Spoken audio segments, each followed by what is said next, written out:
Welcome to Enter the Boardroom, the podcast for boards and board members. I'm your host, Oliver Cummings, CEO of Newell, home to the Enter the Boardroom community, the destination for serving and aspiring board directors. Today's guest is Maria Molland.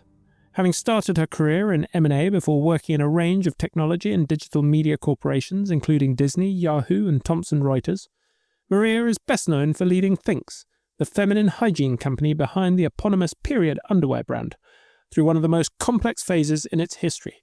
She stepped in as CEO following a leadership crisis, worked with the board to stabilize the culture and brand, scaled the business into mass retail, and through a period of substantial revenue growth, and ultimately oversaw a strategic acquisition by Kimberly Clark. She is now an executive in residence of Frazier Healthcare Partners, focused on investing in the next generation of women's health businesses. She is a non-executive and chair of compensation committee at Clos du Val Winery in California and was previously on the board of directors of NASDAQ-listed Steel Connect. Maria, welcome to Enter the Boardroom. It's great to be here. Thanks for having me. Maria, can we start with when you joined Thinx as CEO in 2017? It was a founder-led, New York-based business of around 35 people and coming out of a very public leadership crisis. When you walked in, can you just lay out what worried you most in the first 90 days? And how did that shape your early priorities and your relationship with the board? Sure. So what worried me the most was not the business model. It was mostly around the culture. There was a lack of trust. There was a lack of structure. The product really had a strong, loyal customer base. The unit economics were fantastic. I mean, they had actually 85% gross margin. But there had been a very public leadership crisis, and the employees were really reeling. They didn't know who to trust. They didn't know what behavior, their own behavior, would be rewarded, what would be protected, and how decisions were being made. So my early priorities when I came into the business was really about how do you create probably like a license to operate. So I focused on rebuilding HR, thinking about the benefits for family leave and maternity, and basically being able to handle childcare as well. That had been kind of a source of some of the challenges that had impacted the founder. And I wanted to make sure that through performance management, people had a strong sense of how they were evaluated at work and also how they were supported in order to achieve their OKRs.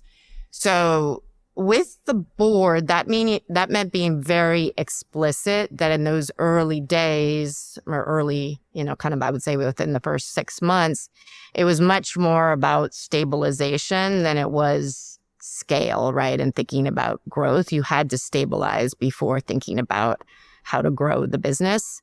And so I really needed the air cover to be able to do that work.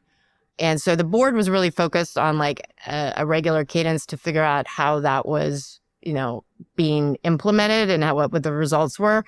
But they weren't really, they weren't focused on, stepping in and helping with the day-to-day execution, which is exactly what I needed.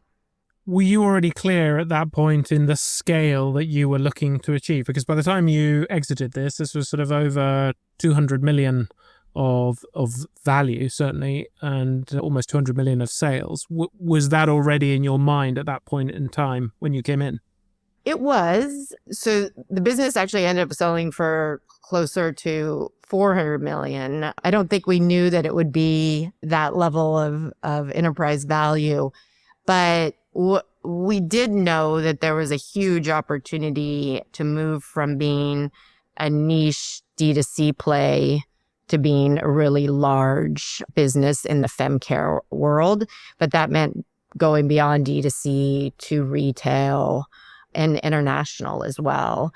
And so we knew that we could get there, but we needed to stabilize first. And so I put together a 90-day plan with the board before joining that was really focused much more on stabilization, but understanding kind of what were the elements that both the company had then, which is very little, as well as what needed to be built in terms of how to professionalize the business that would enable it to scale. And then after those 90 days, I put together with the team a 3-year long range plan that represented a lot of what I just talked about. So, we would update that long range plan over the 5 years I was there, but really that North Star really didn't change. And so it kind of goes back to your question that, yeah, we understood there was going to be a big opportunity here if we could professionalize the business as well as stabilize it from a cultural perspective. Tell me more about that 90-day plan, because there'll be board members listening to this who one day, if not now, are in that situation where they have to replace a founder with a professional CEO. And I'm sure lots of them will be interested to hear what you put into that 90-day plan, what was helpful, what wasn't. Yeah. The parts that were the focus were, okay, how do we, one, stabilize the business from a attrition perspective? A lot of people were, we had gone from being a 50-person business, which is small, but literally within months, it was half that. So when I joined, it was 25 people. And so we needed to stabilize in terms of attrition, making sure that people felt like they could trust the leader, and also how, what they needed to do to be able to understand their role and how it kind of tied into the long-term strategy. So I spent a lot of time with the team, kind of understanding, their skill sets, what they wanted out of their roles. I spent a lot of time thinking about org structure, both in the first 6 months, but 12 months, 18 months. And I actually put together ultimately what that org structure would look like.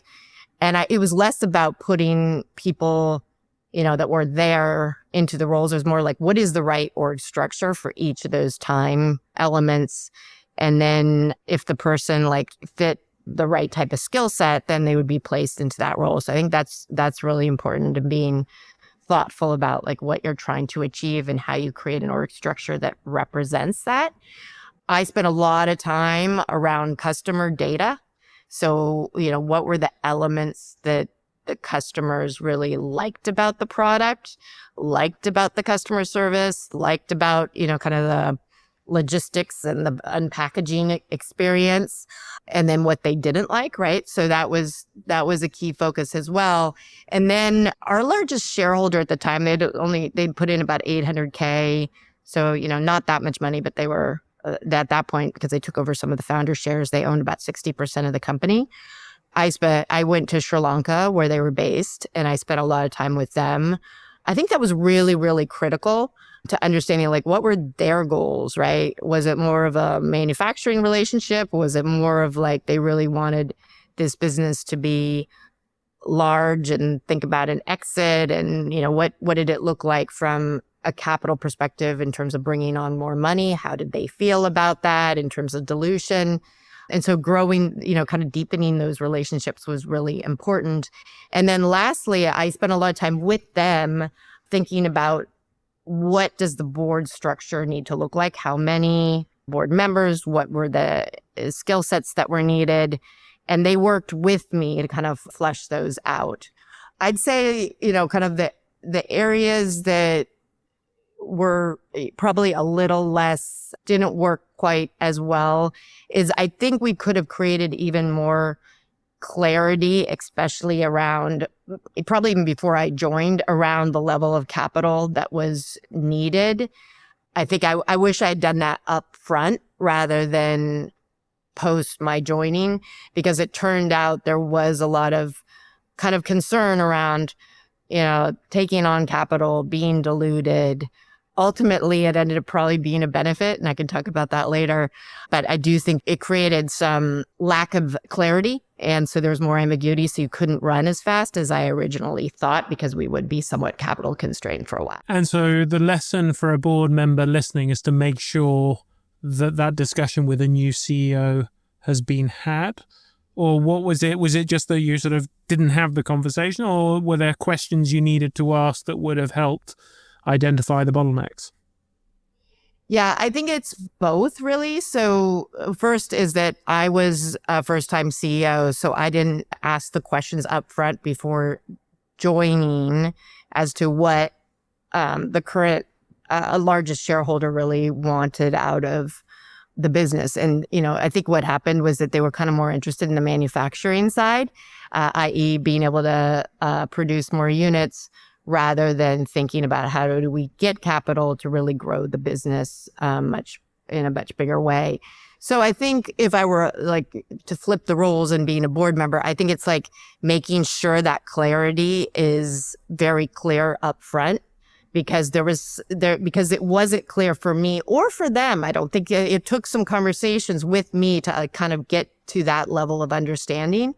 It just slowed down the ability to really grow the business because we didn't have the amount of capital needed to bring in some senior people, especially around me, that could have created, I'd say, kind of faster execution once we had stabilized the business.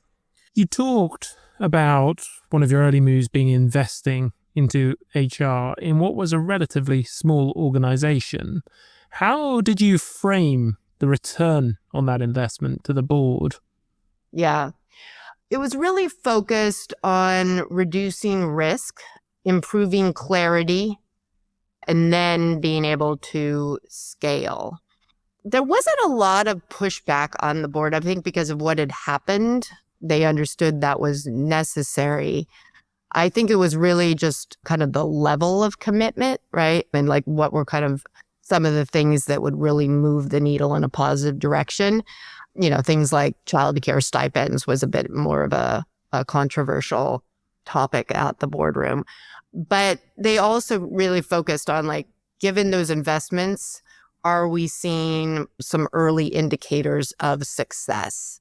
And so those were things like reducing attrition, right? Those were things like, are we, making these investments, but seeing like managers starting to have conversations with their direct reports around OKRs. And, I used to actually occasionally, at least once a week, kind of walk through the office. We were in the office at that time, and randomly ask people, not in a very collaborative way, like, what are your 3 goals, for the quarter?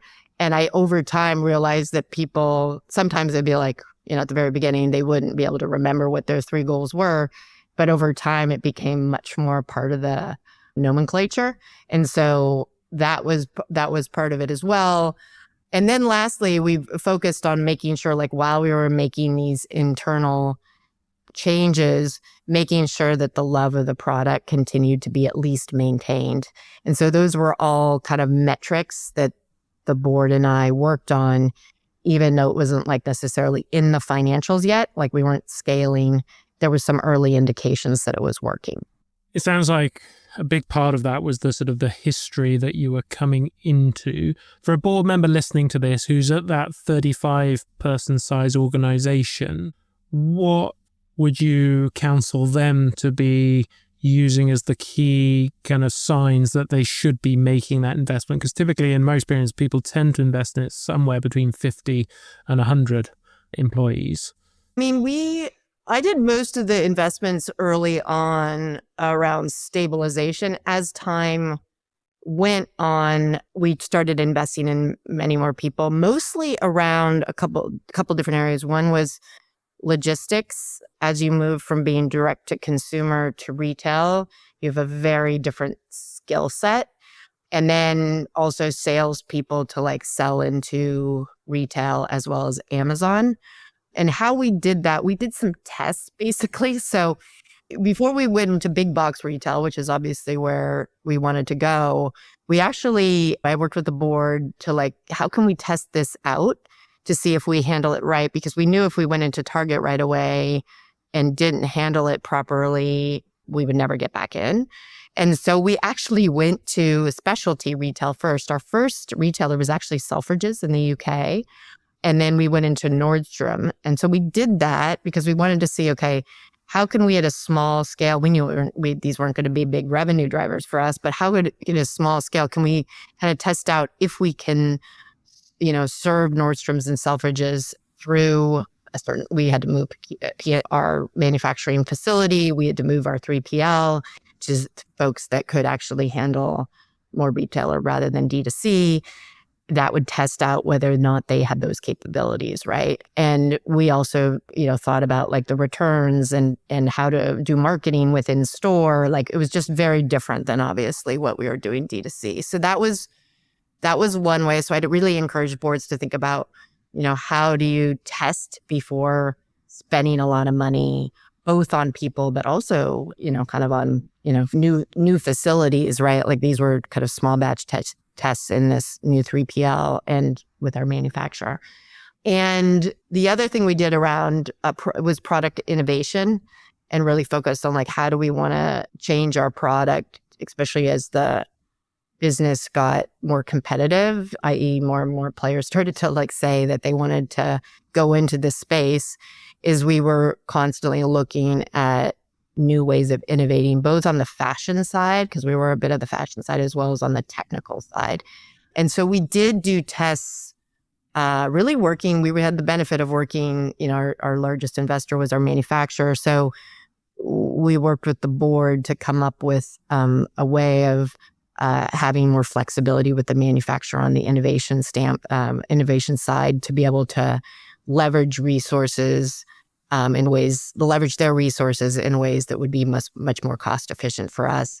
So again, very scrappy tests. And I think you can kind of do this across the areas that are really going to move the needle.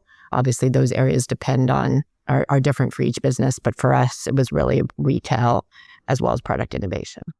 So beyond investing in the people and the culture and these logistics, with the benefit of hindsight, where do you think you and the board underinvested in preparing for scale? Yeah. Well, as I mentioned, I don't think in those early days we overinvested anywhere. We really underinvested because we were so capital constrained. That said, I really believe being capital constrained, and this is a good lesson for boards too, is like, I remember complaining so much about being capital constrained, but at the same time, it forced us to make sure that every dollar earned its keep. And we were so focused on unit economics and so focused on like not wasting $1 that I think that mentality, even when we became less capital constrained, really, really helped us in terms of being able to scale and create a business that ultimately was sold because we were profitable, right? I think so in 2019, we took money from Kimberly Clark, $25 million of primary and $25 million of secondary. And that we did overinvest, I think, in a few areas. The first is I think we were so excited to finally do brand marketing at scale. Like we had done a little bit of brand and brand-like experiences on Meta, but we decided to go into TV big. We decided to go into direct mail big. And I think because we were such a brand that like our background and really our ethos was all about like breaking taboos, right? Like that's how we became really known, that we led with the TV advertisement, which was very brand led and really minimized product education. And if I were to do it over again, I would have done product education alongside the brand in a much more robust way. And so that TV advertisement would have been much more around what is the product, how to use it, how to wash it. We were pretty data oriented around like what were the things holding potential customers back from buying it, and we should have just really gone after that. After that was basically a failure. We spent a lot of money, and I cut it off at a certain point when we realized it wasn't really translating into sales. We quickly moved the marketing money to product education, but it's a good lesson. And then the second area is I don't think we spent enough cash as well as, say, allocation of talent to product education. I think we were a little slow at like understanding, okay, Casey just invested in us. When Casey invests in something, you're going to have a lot of copycats because everyone sees that there's a market opportunity. And I should have allocated more of that money to product education and staying out in front of the competitors. We did some, but I think like on balance, we should have probably spent less on brand and more on product education and product innovation.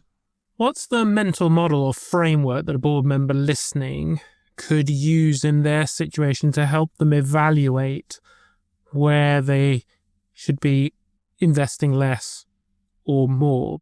I think it would be two things. I think the first is strategically taking money from a big incumbent like a P&G or a KC. What does that mean for the overall category? And I don't think we understood as much as to that puts a big target on our back, because people are like, oh, the category is exploding because this large incumbent that, by the way, had never really invested in anything from a direct to consumer perspective before. I think a lot of, but the board could have spent a lot more time like understanding what would be the implication of that in terms of competition, probably also in terms of like, we ended up later on getting a class action lawsuit. And I think that was because there was a lot of the class action was not something that we worried about because it was just not true. We did not have chemicals in our underwear, which is what they were claiming. But it put a target on our back because we were big, right? We had money from KC. So plaintiff lawyers start saying, oh, there's money there. And so let's take advantage of any kind of startup that's not super, super clear on the claims. And maybe they haven't done all the testing and all that. So that's one. And then I think the second is somewhat related. Again, when you take money, given increasing competition, how do we stay out in front of it, which would be product innovation and making sure our product is really always out in front of the competition, because there wasn't a lot of IP associated with the tech itself. So we constantly needed to be innovating in other areas. And I think understanding that competitive dynamic and the changes that capital brings is super important for a board member.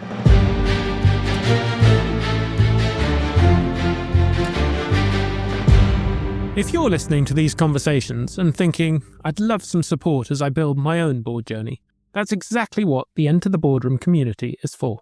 It's the destination for current and aspiring board members, offering practical guidance, trusted insight, and a high-caliber peer community to help you build a credible board portfolio and succeed in today's boardrooms. Listeners can get 10% off. Head to etb.newroll.com and use the code ENTER at checkout. That's etb.newroll.com.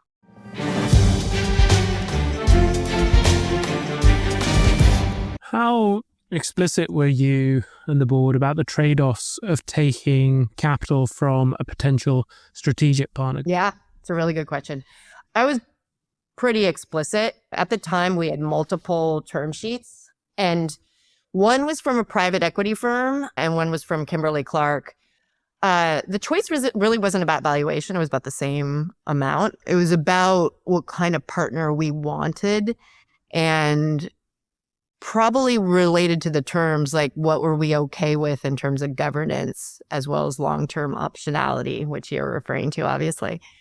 So Kimberly Clark was, obviously they're going to add a lot of value, right? They added retail access. They added international expansion in markets that we just couldn't get to fast enough. They helped with brand positioning. But I'd say that we were pretty clear-eyed around the trade-offs. Like, as you mentioned, a strategic versus a financial sponsor can really constrain optionality at exit, especially if they have terms like a right of first refusal. And I also felt like it was really important to have whatever board roles that Kimberly Clark took, there had to be a lot of like governance around what kind of material they had access to and when they could actually be in board meetings or part of board meetings based on like what we were discussing. So we need to handle that really carefully. And that was definitely something that we all understood as board members. I was pretty supportive of taking the capital. And I think the independent board member was also on the same page with me, like supportive, but with some constraints. We were ultimately able to limit their role on the board. And they were, by the way, they were great partners and understood this. And so they took more of an observing role. They had two seats that were observer. And the part that was harder was the right of first refusal that they insisted upon. And both the independent board member and myself were like, that's a no-go. But the other board members that had the relationship with the manufacturer really wanted Kimberly Clark, right? Because that would enable them to think about other aspects of their business where they could manufacture, such as reusable baby diapers, et cetera. And so because they had more ownership, that kind of swayed that decision.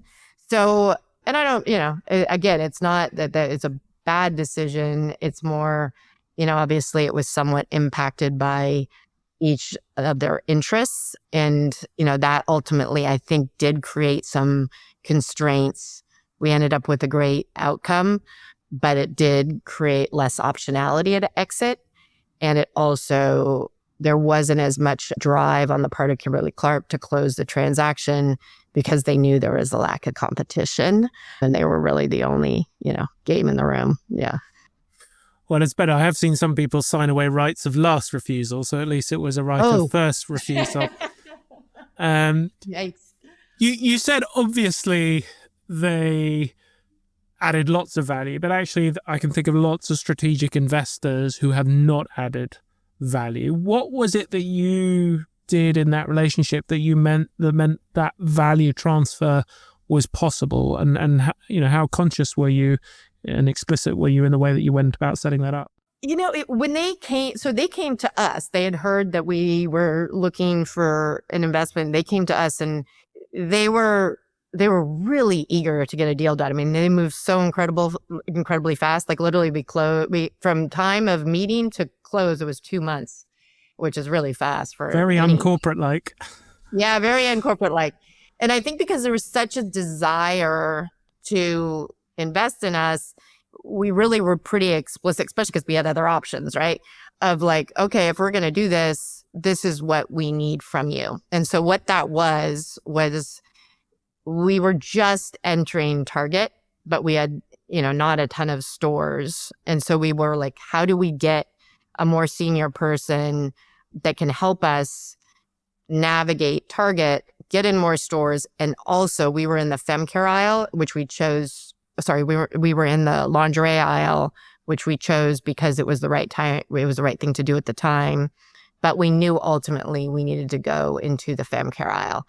And so I think it's really important to be explicit up front as to like what you need, when, and like how that's going to impact the business in a positive way for them long term, right? And so that was key. I think the other part was international. And they were really eager to get our product into countries that we really didn't have a big strategic interest, even in the medium term. That was like places like Brazil. We just thought was going to be too hard for us to enter, where they had a huge Brazilian business. And so I would say we were very explicit, but also it turned out what they wanted was very similar to what we wanted. And so that ended up being really beneficial in the next couple of years prior to the company being ultimately acquired by them. And was this relationship driven at a very senior level by an individual who was supportive in unlocking things, or was it multiple touch points across the organization? Like, what can a board member listening learn from your success that they should be looking to replicate in any similar situation? Yeah, so it was a senior person that had the ear of the CEO. And so that played a huge role. I don't think you can get a deal done just by like the head of corporate development at, a big strategic. I think you need to have somebody who really is pushing the strategy and in this case, had the CEO's ear around what Casey needs to innovate, right? They need to think about new models, both direct to consumer, as well as thinking about this rise of consumers being worried about, climate change and, very focused on how do you speak to women in a way that is going to make them feel more empowered. And that was already something that was going on at KC. And so we played right into that, right? And so having that person that is very senior, that already ties into a lot of what's just starting to bubble up at KC to tell that story was super crucial. And then once that happened, you have to figure out the dynamics, whatever strategic or, is acquiring you. And that was really important too, because KC is not very hierarchical. There's lots of decision makers across the organization, which slows things down. But if you don't get to them and understand the nuances, it'll make it hard to be successful. So I think I had to spend a lot of time kind of understanding the dynamics and how to get to the right people and tell the right story, given some of the dynamics that were going on there. By 2022, you had completed a strategic exit fully to Kimberly Clark. I think you already referenced there it was for over 400 million, which is an extraordinary story, having come in 2017 to a business with 25 people. Conventional wisdom says boards should backwards engineer a business towards its eventual exit. As you look back now on that remarkable journey, what turned out to matter more than you'd expected when you first started planning? Because it sounds like you had a pretty clear vision of where you were going and it mapped out pretty well. But what did you underweight in terms of its significance? So, first of all, we definitely did not backward engineer the business to exit. Like, I'm in private equity now, and it's part, when we're analyzing businesses, it's part of what we look at. But I think in general, we looked at how do you create the most optionality when it comes to an exit. And so what that meant, and I think it's true for every business, and I was just talking about this last week, I really feel like more boards as well as management teams need to think about, in your category, what are the attributes that you need to build to create the optionality for an IPO, for an M&A exit, either through strategic or through a financial sponsor. And so for us, it was really about how do you create durable, recurring revenue, and then how do you also create the systems and the infrastructure that you can really scale, as well as we knew that we had to be in retail. And so that was a key decision point as well, which we all knew. But one thing that we didn't realize, which I think a lot of consumer product businesses should look at, is your supply chain risk. So we had some of our so the underwear was made in a mix of Sri Lanka and India, but with the various components of the product were made in many different countries, including one piece of the underwear was made in China. And that was a huge problem for Kimberly Clark, is that they didn't want to take risk on anything based in China, which is, happening more and more these days because of some of the geopolitical risk. So I think being able to really understand your supply chain and how it correlates to geopolitical risks. I'd also say your manufacturing. Most of our manufacturing was in Sri Lanka. We had a bit in India. Then Sri Lanka ends up having a lot of political risk, right? And so having multiple manufacturing sites ended up being super important. So I think all these things that are more about how you create optionality and de-risk your business, especially around the supply chain, I think is super important. Maria, time has flown, which means it's time for the lightning round, where I'm going to ask you a short question and ask you for a quick response if you're ready. Best book every board member should read, and why? High Output Management. It's an old one by Andy Grove. I think it's really interesting because it proves out a lot of what I've talked about, running organizations as systems rather than a whole array of individuals and tasks, right? And I think that's super important to performance. boardroom behavior that irritates you most? People being really opinionated, but not having the willingness to listen to others. I think as a board member, you need to have conviction and curiosity. And if you don't have one of those, it makes decision-making quite difficult. Most valuable board ritual? The annual board survey. I think it reveals a lot about how the board is working together, skill sets that are needed, and ways you can improve with real kind of strong KPIs that hopefully can make it better in the following years. A question every board should ask at least once a year. Where is there one incident that could potentially destroy customer value and customer sentiment? What's a boardroom myth you think needs busting? More involvement equals better governance. Favorite quote?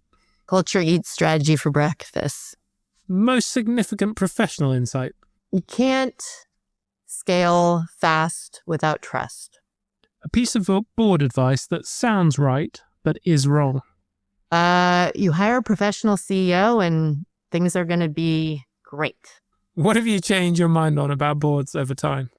I think I used to think that boards were primarily around strategy and risks, but over time I've really discovered that they are about that, but it's also about steering the culture is just as important. When was the last time you got a significant judgment call wrong in the boardroom, and what did you learn? I was a chair of a special committee, and I underestimated how political that role could become. And the experience taught me so much to be much more intentional about the role itself and how to shape it, and less just about the work involved with the role itself. How are you better today as a board member than when you started? When I started as a board member, I kind of had more my operational lens on. And now I tend to think much more about governance and asking the what and the why rather than the how, and not getting so much into the weeds, and really figuring out how I can support the CEO rather than do, the job for them. And finally, 3 things our listeners should take away from this episode if they take nothing else. Probably succession is much more about the systems that in the governance kind of around the new CEO. It's less about the CEO themselves. I mean, there's a little bit. I'm sure there's a lot of CEOs that were absolutely great, but they didn't have the right system and structure and governance around them when they started, and thus they perhaps didn't succeed. The 2 is culture. Really, it creates velocity. So if you can get the culture right, you make decision-making goes a lot faster. Oh, and 3rd, probably capital is governance. I mean, as I mentioned, I think that when you take capital, a lot of people just think, oh, you got some money, so you can do things that you want to do. But if you don't think about the governance, especially around strategic money, it can impact the way you make decisions and potentially limit optionality when it comes to an exit down the road. Maria, thank you so much for taking the time to share your wisdom and experience. It was my pleasure. Thanks for all the great questions.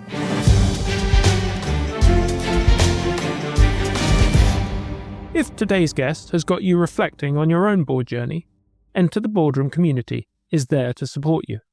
Designed for emerging, developing, and established board members, the community brings together expert guidance, structured programs, peer connection, and access to real board opportunities, all without noisy networking or false promises.